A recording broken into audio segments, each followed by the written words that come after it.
एक दिक्कत और है, जैसे आप इनको देखिए, ये दीदी लोग हैं, ये इसको साफ़ कर रही हैं घास। अडेनियम में ये भी है, और क्रॉप अगर आपकी ढक जाएंगी घास से तो वो बच सकती हैं, लेकिन इसके साथ ये है कि अगर आप इसको कुछ दिन ढके रहेंगे तो ये रॉडन हो जाएगी अंदर।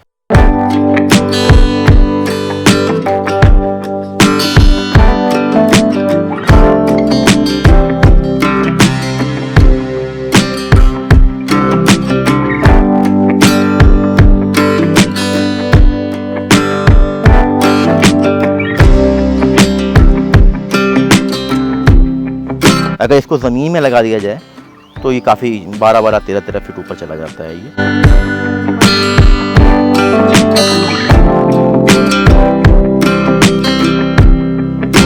गॉर्जी क्रॉस जेरेनियम, दो प्लांट हैं, उनका क्रॉस है ये।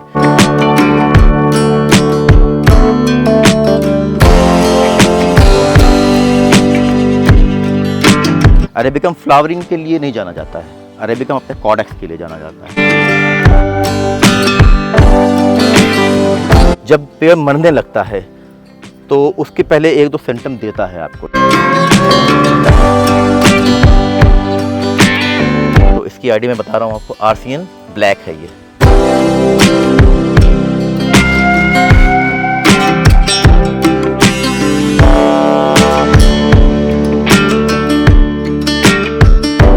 मीडिया दूसरा बनाया है मैंने, ये कोको चिप है और मोरंग है।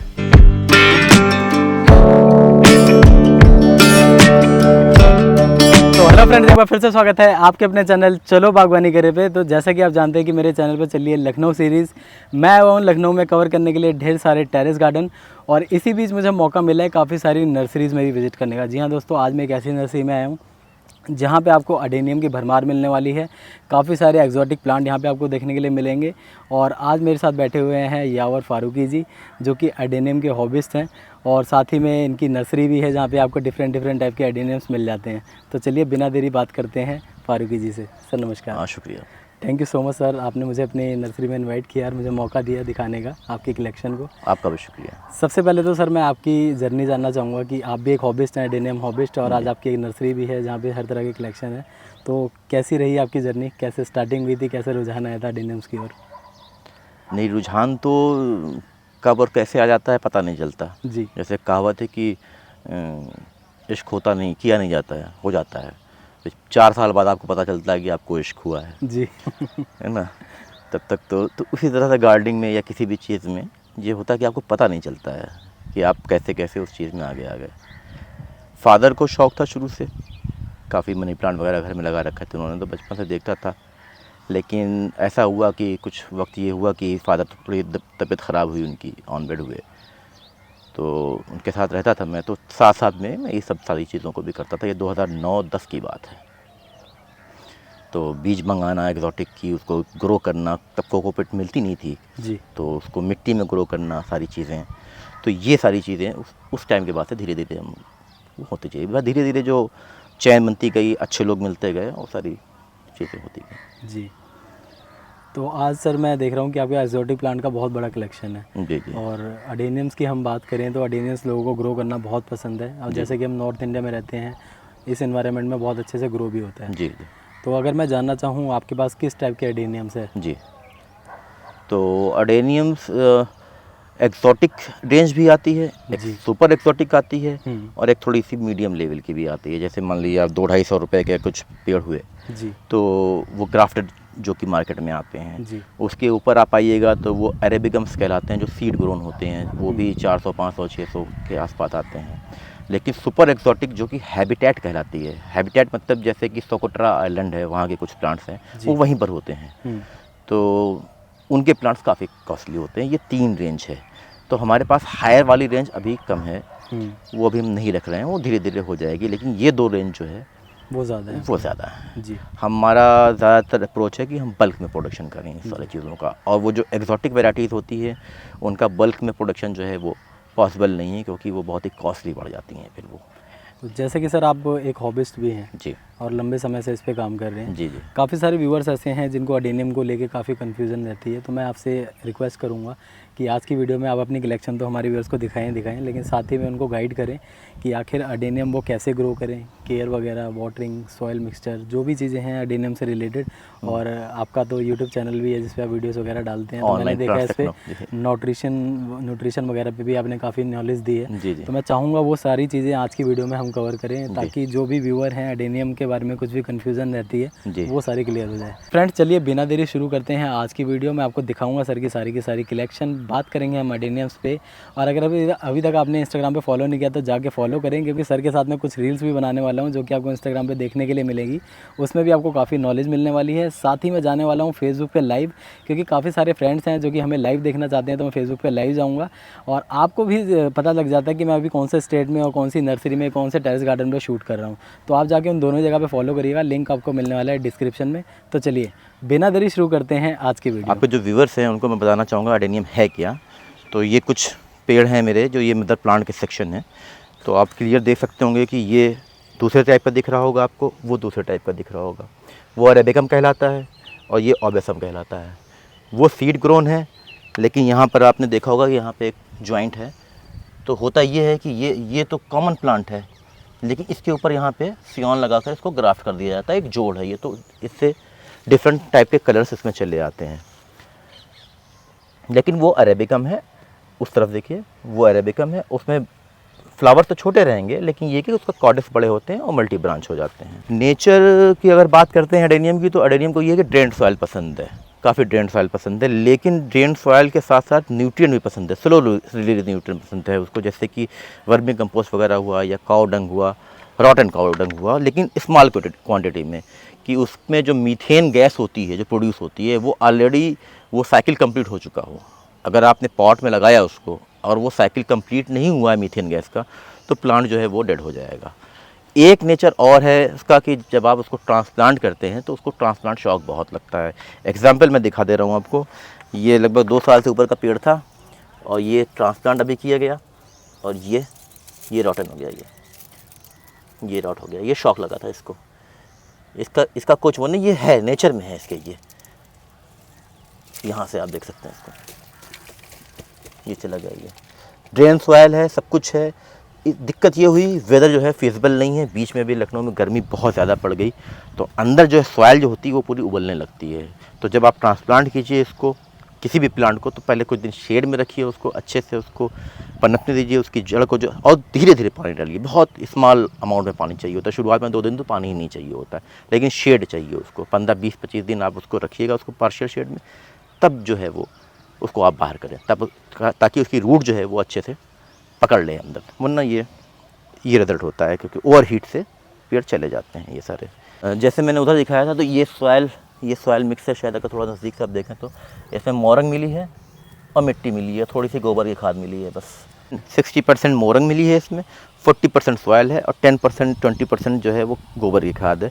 ये मेरा परमानेंट रेशियो, मैं इसी पे चलाता हूँ अडेनियम को, और बहुत ही अच्छा है। आप चाहें तो सिर्फ मिट्टी में भी लगा सकते हैं अडेनियम, बहुत अच्छा चलता है।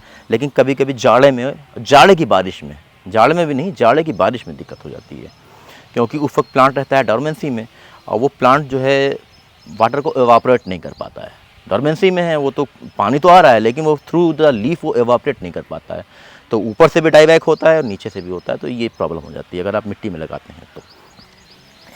आइए, अब जैसे ये भी एक सेक्शन है मदर का ही है, ये इसका भी सॉइल मीडिया वैसा ही है, एकदम ड्रेन है, ये आराम से चला जा रहा है। ये भी मदर सेक्शन है। और एक सेक्शन ये है इधर, ये अरेबिकम का सेक्शन है। इसका मीडिया दूसरा बनाया है मैंने, ये कोको चिप है और मोरंग है, थोड़ी सी वो है, आधी को 50% कोको चिप है, मोरंग है। मोरंग जिसको रिवर कोर्स सैंड बोलते हैं, मोटी वाली बजरी, और 10% जो है वर्मी कंपोस्ट है। इसका एडवांटेज ये होता है कि आप बहुत ही ज़्यादा ड्रेन्ड सॉइल है, ये बारिश में रख दीजिए, कहीं भी रख दीजिए, ये ख़राब नहीं होगा। इसका बहुत अच्छा एडवांटेज ये है इस चीज़ का। और कॉर्डेक्स बहुत जल्दी फिल करता है। थाईलैंड में लोग यही ज़्यादातर यूज़ करते हैं, क्योंकि उनके यहाँ रेनी वेदर काफ़ी है, तो इस वजह से। दूसरा मीडिया ये है, ये सिंडर बेस्ड मीडिया है।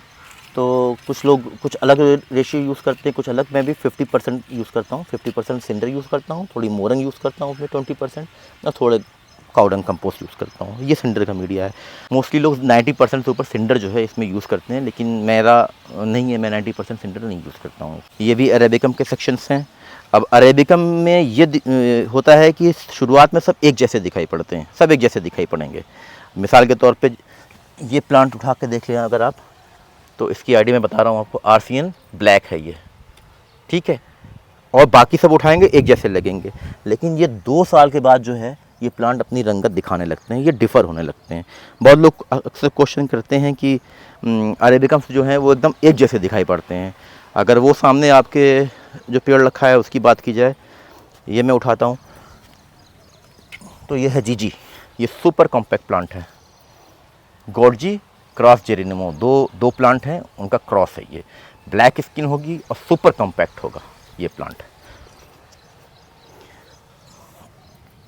और कुछ प्लांट्स जैसे कि मैंने आपको उधर दिखाया था, जैसे अगर पीछे आप देखें उस तरफ, वो अरेबिकम्स जो हैं वो बिग साइज़ के हैं। वो हैबिटेट प्लांट थे यमन और अरब के, वहाँ से चल के पेड़ आया थाईलैंड में। थाईलैंड के जो ब्रीडर्स थे उन्होंने उनको ब्रीड किया, और ब्रीड करने के बाद कॉम्पैक्ट वैराइटीज़ निकाली। क्योंकि बड़े अरेबिकम और डेनियम जो है कोई हॉबिस्ट अगर लगता है घर में, ख़ासतौर से आप आज के टाइम में फ्लैट्स वगैरह में, तो उसके लिए पॉसिबल नहीं है। उसको कॉम्पैक्ट चीज़ चाहिए होती है। मिनिएचर वहीं से चला। एक दिक्कत और है, जैसे आप इनको देखिए, ये दीदी लोग हैं, ये इसको साफ़ कर रही हैं घास। अडेनियम में ये भी है, और क्रॉप अगर आपकी ढक जाएंगी घास से तो वो बच सकती हैं, लेकिन इसके साथ ये है कि अगर आप इसको कुछ दिन ढके रहेंगे तो ये रॉटन हो जाएगी अंदर।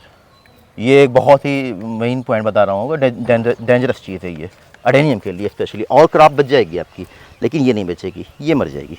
ये मदर प्लांट का सेक्शन है। एक प्लांट ये है, इसको सोमालेंसी बोलते हैं।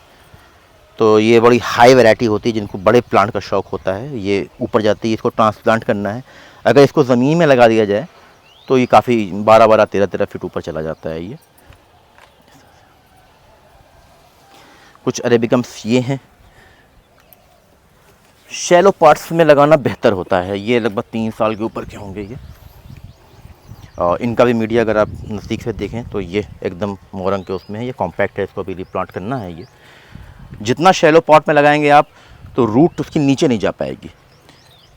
इसकी टेंडेंसी ये है डेनियम की, अपने अंदर फूड स्टोर करता है। फूड इसलिए स्टोर करता है क्योंकि वो रेगिस्तान का पौधा है, तो उसको इमरजेंसी में फूड स्टोर करना है अपने अंदर। तो जितना आप नीचे उसको रूट जाने के लिए अलाउ नहीं करेंगे, जितना शैलो पार्ट देंगे, वो ऊपर की तरफ भागेगा। तो ये ऊपर की तरफ भागा है, क्यों? क्योंकि इसकी शैलो पार्ट्स हैं।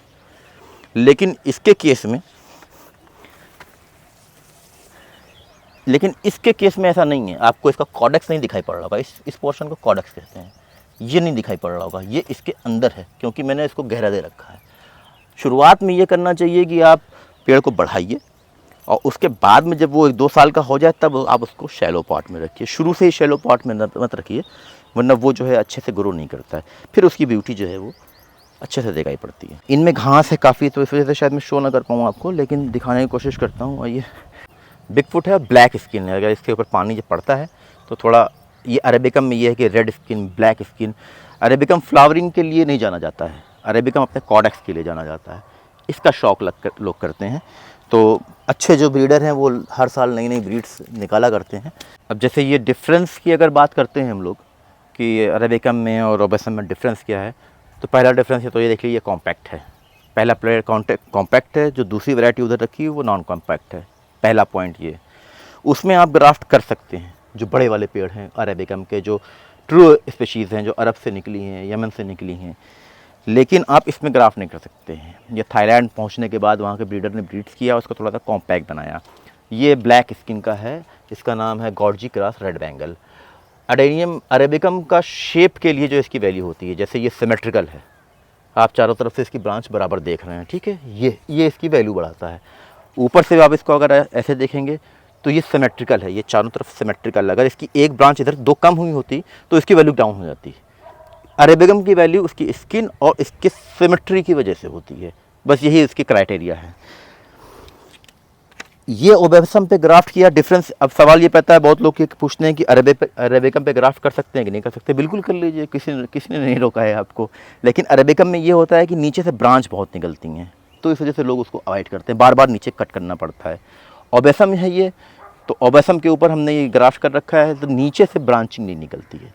तो इस वजह से ये एडवांटेजेस होता है कि बार बार आपको नीचे से इसको प्रून नहीं करना पड़ता है, तो ओरिजिनल जो दूसरा वाला कलर होता है वो आपको मिलता रहता है कंटिन्यू। ये डिफरेंस रहता है। वरना लोग, मैंने भी किया है, मैंने काफ़ी ब्लैक स्किन पे भी ग्राफ्ट किया है, अरेबिकम की बड़े प्लांट्स पे किया है। ऐसा नहीं है, आप कर सकते हैं, वो आपकी चॉइस है, उसमें कोई दिक्कत नहीं है। ये अभी बात ही कर रहा था मैं आपसे कि घास और उसकी वजह से और हीट की वजह से, ये भी है, हीट की वजह से पेड़ गया है। और जब पेड़ मरने लगता है तो उसके पहले एक दो सिम्टम देता है आपको, जैसे कि ये है आपका अपर लीफ। अपर लीफ को आप ध्यान से देखिए, अगर वो हल्की सी पीली हो रही है तो फ़ौरन से पेड़ को ना निकालिए, हल्का से उसको स्क्रैच कीजिए। अगर अंदर ब्लैक सा कुछ आपको दिखाई पड़ रहा है तो इसका मतलब ये है कि आपका पेड़ जो है डेंजरस पोजीशन में है। आप इसको ऐसे निकालिए, इसको धुलिए, और अगर ब्लैक नहीं है तो इसको धुलिए और किसी जगह पे ऐसे उठा करके साए में ऐसे रख दीजिए, उसको सूखने दीजिए। कुछ दिन बाद जो है, 4-5 दिन बाद आप उसको लगा सकते हैं। अगर रिकवर उसको होना हुआ, अंदर तक रॉटिंग नहीं है, तो वो हो जाएगा, कोई दिक्कत नहीं है उसको। लेकिन ये पेड़ इस केस में ये पहले से जा चुका है ये, क्योंकि इसको हीट स्ट्रेस लगी है और थोड़ा घास ने उसको कवर कर लिया था। एक मिथ और है कि शायद अरेनियम गर्मी में ही फूलता है, ऐसा नहीं है। मेरे जो सबसे ज़्यादा अच्छे अरेनियम खिलते हैं वो सितंबर के बाद से, अक्टूबर, नवंबर, दिसंबर सबसे अच्छी फ्लावरिंग होती है, क्योंकि बहुत ही माइल्ड वेदर रहता है और देर तक फ्लावर होता है, और ट्रू कलर आते हैं उसके, गाढ़े कलर आते हैं, और देर तक फ्लावर टिका रहता है। अभी गर्मियों में ये क्या दिक्कत है कि ये इस फूल का साइज़ बड़ा है और इसका और चटक रंग है और गाढ़ा रंग है, लेकिन इसके रंग फीके हो रहे हैं और नहीं हो रहा है। तो यहाँ पे लाजमी है, ज़रूरत है लगभग 30% शेड नेट की इसको, तब जाके आप उस कलर को उसको ले पाएंगे। फ्रीक्वेंट वाटरिंग करनी पड़ती है आपको। तो इस वजह से जो जाड़े में जो आपको रंग मिलता है वो अच्छा मिलता है। हाँ, जनवरी की बारिश जो होती है उसको थोड़ा सा आपको बचाना पड़ता है। ग्राफ्टिंग की अगर बात करें तो ग्राफ्टिंग जो है वो साल भर आप कर सकते हैं, बशर्ते पानी से आप बचा लें उसको। अगर आपके पास पॉलिश शेड है तो आप उसको ग्राफ्टिंग कर सकते हैं, उसको पानी से थोड़ा सा आपको बचाना पड़ेगा। और ग्राफ्टिंग करने का तरीका बहुत आसान होता है, कुछ वो नहीं है। आपको कोई एक पेड़ लेना है, जैसे मान लीजिए ये है, इसको सियान कहते हैं। ये जो पॉइंट छोटे छोटे से हैं, ये यहाँ से कलर निकलते हैं। आपको बस इतना बड़ा, लगभग 1.5 सेंटीमीटर का इसको काटना है शार्प ब्लेड से, इसको लेना है और किसी ओबेसम के ऊपर रख करके पन्नी से बांध देना है। वो अभी आपको दिखा दूंगा, अंदर वो ग्राफ्टिंग हो रखी है, तो आप समझ जाएंगे उसको कैसे करना है। और 15 दिन बाद लगभग जो है उसको लीफ स्प्राउटिंग होने लगती है, उसके बाद में आपको लीफ, उसको पन्नी को हटा देना है। इस बीच ये ध्यान रखना है कि थोड़ा सा पानी जो है संभल के डालना है। कम से कम शुरुआत में जो है 1 हफ्ते पानी मत डालिए, उसके बाद धीरे धीरे पानी डाल देंगे आप। आइए आपको दिखाता हूँ अपना प्रोपगेशन एरियाज़ में जहाँ पे सीड जर्मिनेट किए हैं हम लोगों ने कुछ। तो ये ओबेसम की सीड है for the root stock. Root stock एक टेक्निकल वर्ड है, मतलब ये कि इसके ऊपर हमको ग्राफ्ट करना है। जब ये 1 साल के पेड़ हो जाते हैं तब इनके ऊपर ग्राफ्टिंग की जाती है, जैसे कि ये की ऑलरेडी कर रखी है, ये ग्राफ्टिंग कर रखी है, उस पर कलर कोडिंग है इस तरह से। ये 1 साल के पेड़ हैं, उनके ऊपर ग्राफ्ट किया गया है। तो बल्क में इसको जनरेट किया गया है, लगभग 1.5 लाख सीड्स है ये। और मीडिया इसका ये है कि इसमें मोस्टली कोकोपीट और मोरंग मिला कर रखी है हमने। ये बेस्ट मीडिया वो होता है कि अगर कोई होम गार्डनर है, होम गार्डनर की बात कर रहा हूँ मैं, प्रोफेशनल की बात नहीं कर रहा, तो 1:1:1 रेशियो है।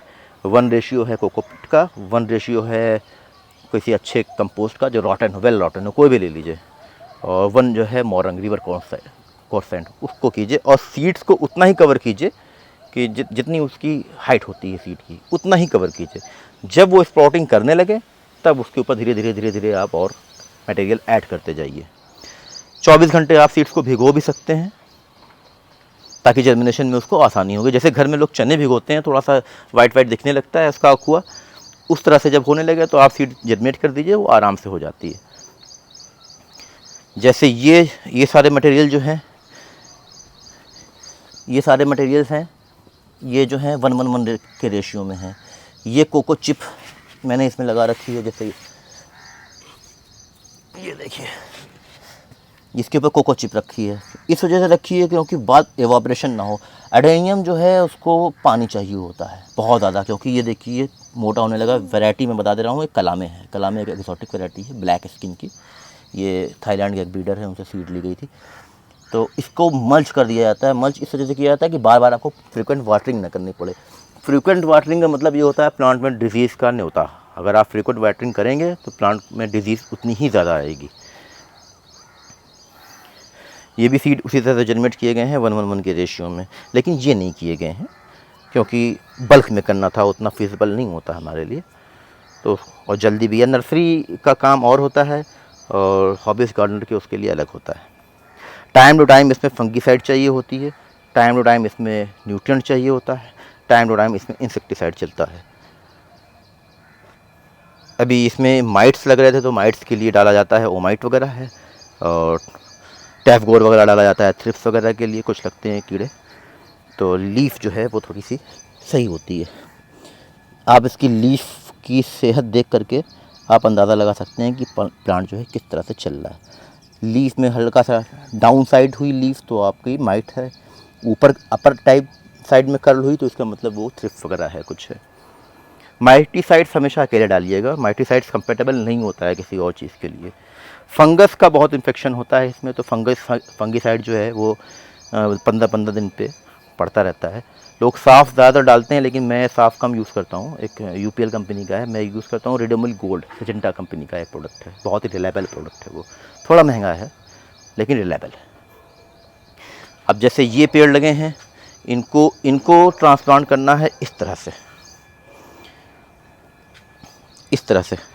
ये भी जो है वो 50-50 रेशियो है कोको चिप और मोरंग का, और थोड़ा सा इसमें वो पड़ा हुआ है कॉर्डन कंपोस्ट पड़ी हुई है। ये भी कलामे और एक्सोटिक अरेबिकम्स हैं। ये कुछ ओवर वाटरिंग हो रही है उसमें। ओवर वाटरिंग का सिम्टम ये होता है कि ये जो अपर टिप है लीफ की, जब ये इस तरह होने लगे तो आप समझ लीजिए ये ओवर वाटरिंग हो रही है। अंडर वाटरिंग का ये होता है जब ये यहाँ से अगर जब लीफ येले होने लगती है तो इसका मतलब वो अंडर वाटरिंग हो रही है, प्लांट स्ट्रेस में है। इसमें थोड़ा ओवर वाटरिंग है, इसको थोड़ा पानी सा कम करना पड़ेगा। नए प्लांट्स, जैसे अभी बाहर मैं बात कर रहा था कि ट्रांसप्लांट शॉक बहुत लगता है, तो ये कुछ नए कलर्स हैं, एक्जॉटिक हैं। ये थाईलैंड के कुछ नए कलर्स हैं। वो जो आए तो उनको लगाने के बाद आप उसको धूप में नहीं रख सकते हैं। इनको लगाने के बाद आपको उसको साए में रखना पड़ेगा कुछ दिन के लिए, ताकि उसकी रूट जो है वो इस्टेब्लिश हो जाए। बाकी ट्रीटमेंट फंगीसाइड और हार्मोन वगैरह चलता रहता है। अडेनियम का एक और कॉमन मशहूर नेम है डेजर्ट रोज़। तो डेजर्ट ये कि डेजर्ट में हो जाता है, और रोज़ जैसा फ्लावर होता है वो होता है, लेकिन अब ये सुपरसीड कर चुका है रोज़ को। जो कलर्स, जो वैराइटीज़ रोज़ में होती थी, उससे ज़्यादा जो है कलर्स जो है वो अडेनियम में आने लगे हैं, और आसान है इसको ग्रो करना।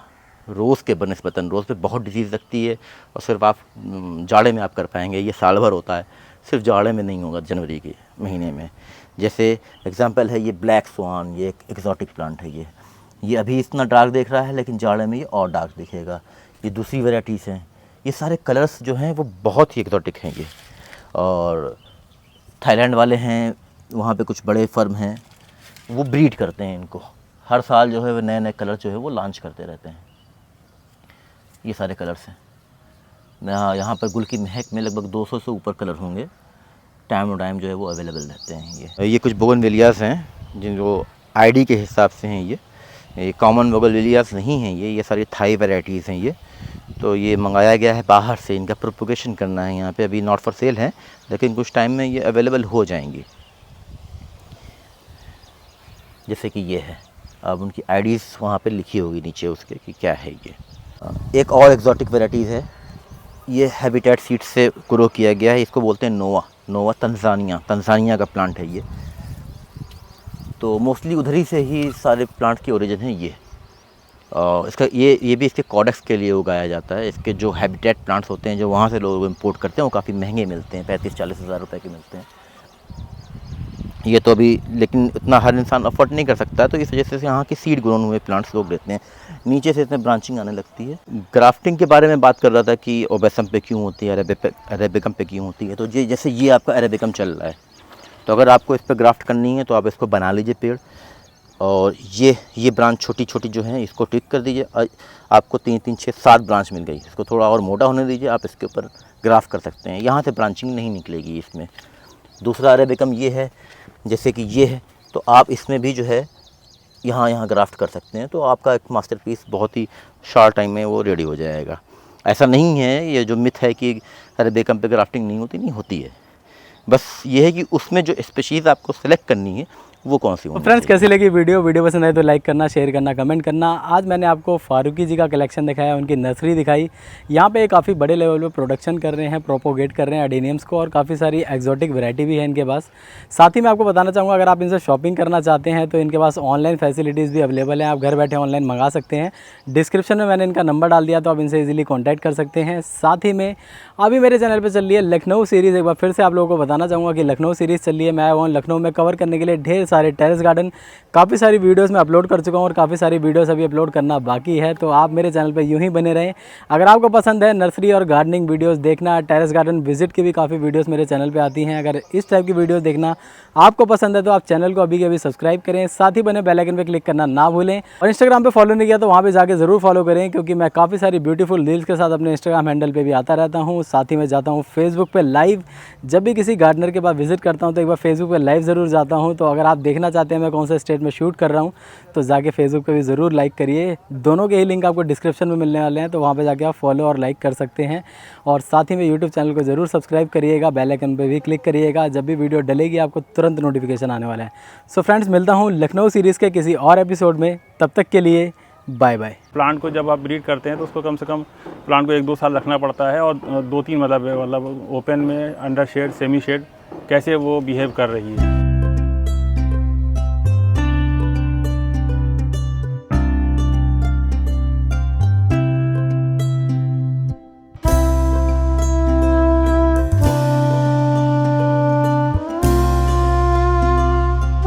बोगनविलिया को हम लोग ये समझते हैं कि ये केयरलेस प्लांट है, लेकिन ये उतनी ही अटेंशन मांगता है जितनी कोई और वैरायटी मांगती है।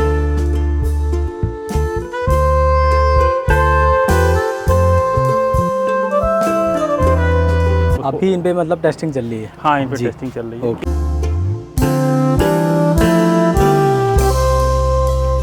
यही है फ्रेंड्स वो प्लांट जो कि काफ़ी फेमस हो चुका है, सूफिया इंडियाना।